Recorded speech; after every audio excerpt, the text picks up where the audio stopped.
हज़रत नूह अलैहिस्सलाम।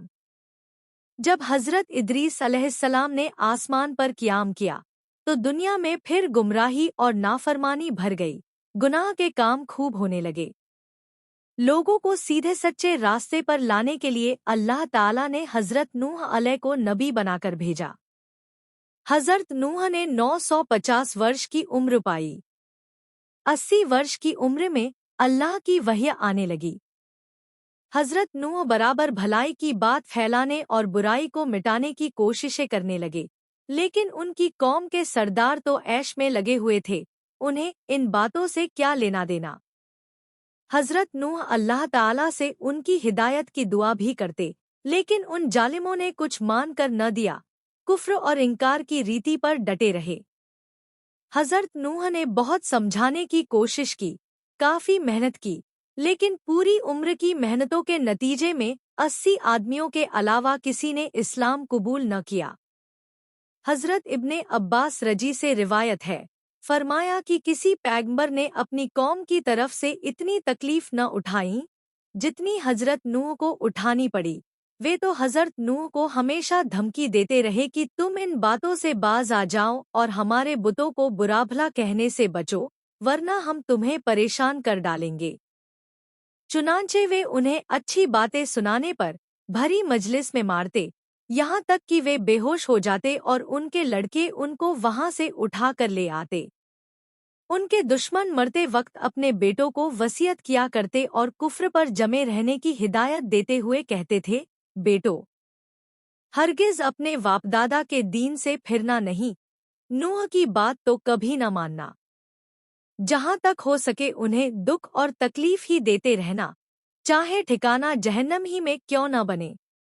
जब ऐसे ही संगीन हालात में 7 सदियां गुजर गईं और हज़रत नूह तंग आकर ना उम्मीद हो गए तो अल्लाह ने वही नाजिल की। हज़रत नूह को इससे बड़ी ढांढस हुई। अल्लाह ने उनसे फरमाया था, ये नूह, तुम दिल तंग मत होना, न इन जालिमों से अब कोई उम्मीद रखो। जो ईमान ले आए, बाकी ईमान नहीं लाएंगे। इनके मुकद्दर ही में जहन्नम लिख गई है। हज़रत नूह ने अर्ज किया, खुदावंदा, इनकी नस्ल में से कोई ईमान लाएगा या नहीं? हुक्म हुआ, ये तो ईमान न लाएंगे, इनका दिल तो पत्थर हो चुका है। फिर भी हज़रत नूह को अपनी कौम से जो लगाव था, उसकी बुनियाद पर उनको एक और समझाया और कहा, लोगों, ईमान न लाओगे तो अब यह समझो कि अब अजाबे इलाही आना ही चाहता है। लेकिन इस बार भी कौम के सरदारों ने उसी तरह जवाब दिया और कहा, हम तो वुद्द, सुवा, यगूस और यस, जो हमारे बुत है, की पूजा कभी न छोड़ेंगे, और अगर तू सच्चा ही है तो अजाब ले आ, हमें उसका कोई डर नहीं।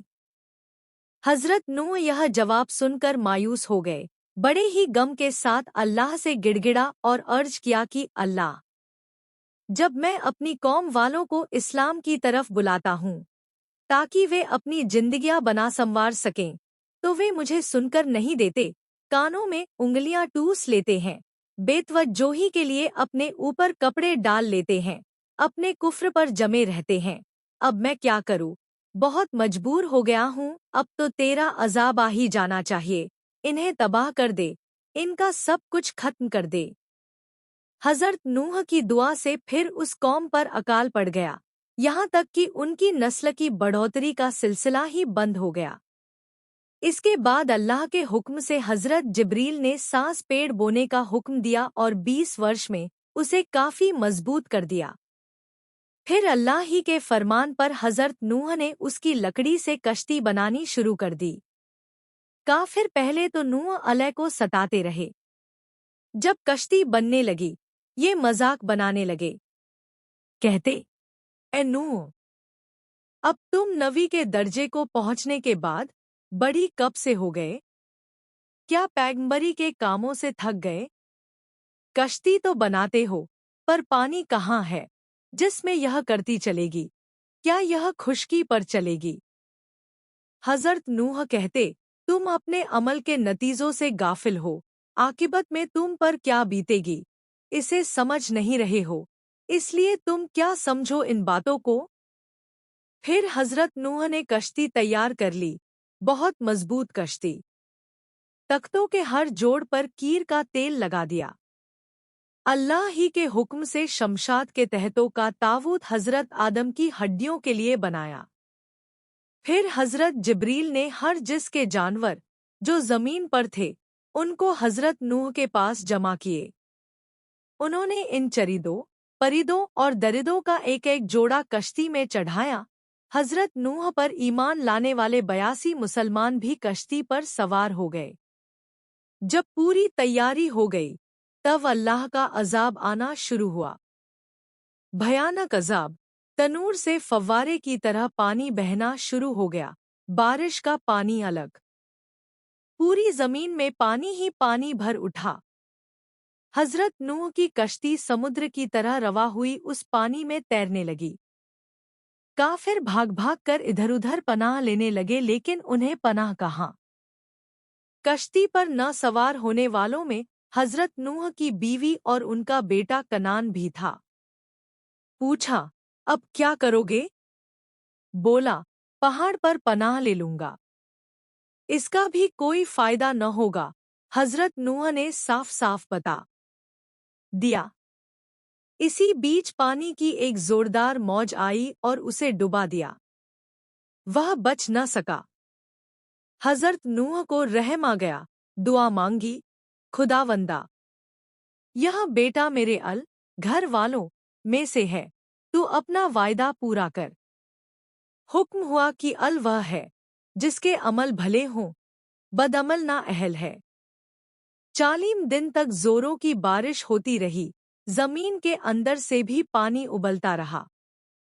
کشتی پر سوار لوگوں کے علاوہ انسان، عمارتیں، باغ، پیڑ پودے سب ڈوب گئے۔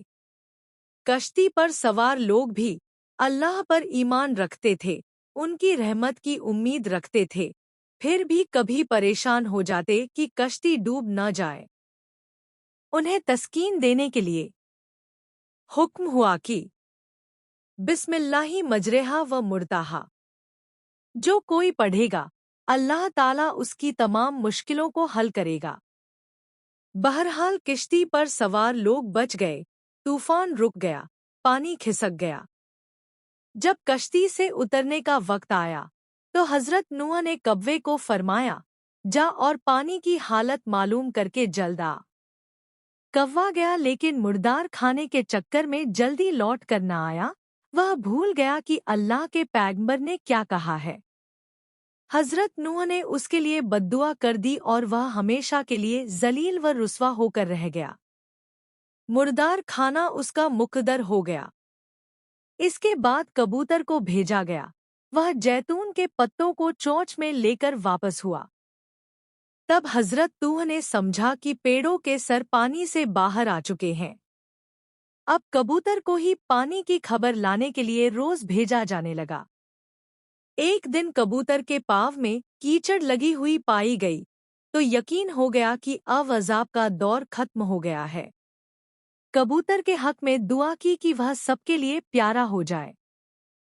لکھا ہے کہ اللہ تعالیٰ نے حکم کیا کہ میں ایک پہاڑی پر کشتی کو قرار دوں گا اور سب کشتی والوں کو اس پہاڑ پر اتاروں گا۔ آخرکار جودی پہاڑ پر کشتی رکی، وہیں سب اترے اور ایک گاؤں آباد کر دیا گیا۔ بہت دنوں کے بعد یہ گاؤں بھی وبا کا شکار ہو کر ختم ہو گیا، صرف بچے حضرت نوح اور ان کے 3 بیٹے حام، مام اور ایفس۔ پھر حضرت نوح کی نسل میں اللہ تعالیٰ نے ایسی برکت رکھی کہ 40 برس کی مدت میں ہزاروں شہر آباد ہو گئے۔ پھر حضرت نوح نے سیریا، فارس کے جزیرے، خراسان اور عراق کے علاقے کا نگراں سام کو بنایا اور پشچمی علاقے حبش اور سدھام کے ذمے کیے۔ چین، ترکستان وغیرہ گرافس کے حوالے کیا۔ ایک دن جبریل اور اسرائیل نے حضرت نوح سے پوچھا، ایک لمبی عمر پانے کے باوجود تم نے اس دنیا کو کیسا پایا؟ کہا، بوئے جیسا کہ ایک جگہ سے چل کر دوسری جگہ سے نکل آیا۔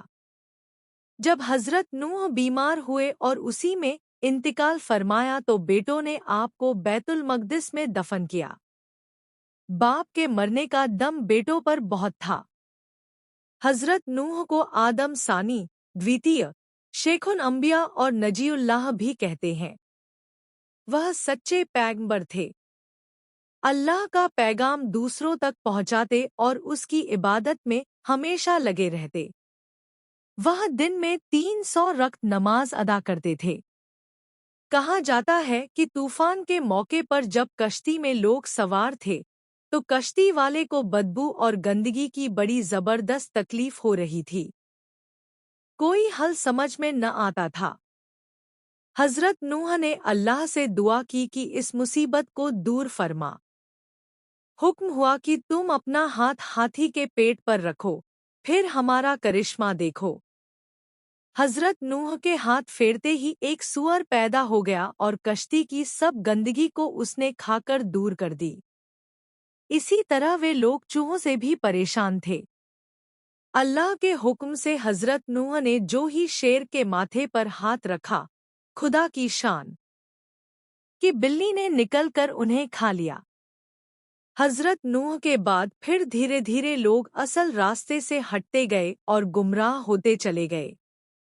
फिर अल्लाह ताला ने हज़रत हूद को पैगंबर बनाकर भेजा ताकि कौम में सुधार लाया जा सके।